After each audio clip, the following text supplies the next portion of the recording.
धृतराष्ट्र की पत्नी गांधारी ने 101 संतानों को जन्म दिया था, 100 पुत्र और एक कन्या।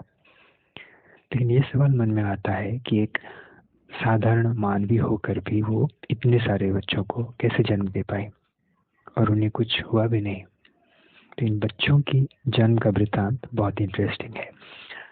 गांधारी को 100 पुत्र होने का वर मिला था व्यासदेव जी से। तो गांधारी ने जब गर्भधारण किया धृतराष्ट्र से, वो गर्भ को अपने 2 सालों तक धारण करती रही, कोई प्रसव नहीं हुआ अभी तक। इसी बीच कुंती को उनका ज्येष्ठ पुत्र युधिष्ठिर का जन्म हुआ। तो ये सुनकर गांधारी को बहुत दुख हुआ। उन्हें फिर अपने गर्भ पे शंका होने लगी। तो उन्होंने क्या किया, उनके गर्भ पे बहुत जोर से आघात किया, जिससे कि वो गर्भ बाहर आ गया।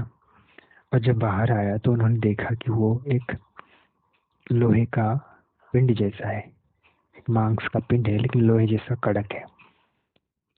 उन्होंने फिर उसको फेंक देने का सोची। ये बात महर्षि व्यास जी को पता चल गया। तो उन्होंने तुरंत आए और उनसे पूछे कि तुम क्या करने जा रही थी इस पिंड के साथ।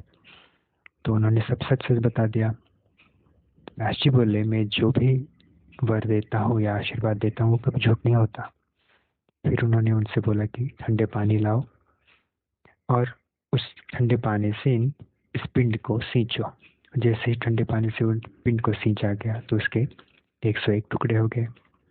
फिर उन्होंने 101 घड़ा मंगाया जिस पे घी भरवाया और हर घड़े में एक एक वो पिंड का टुकड़ा रखवाया और उसका मुंह ढकवाया और बोले कि एग्जैक्टली 2 साल के बाद ही इन घड़ों का मुंह को खोल।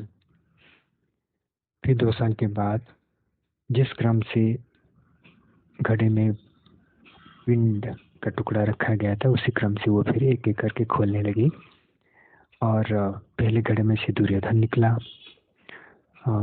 बच्चे के तौर पे। फिर उस हिसाब से उसकी जो छोटे भाई बहन सब उसी क्रम से निकले।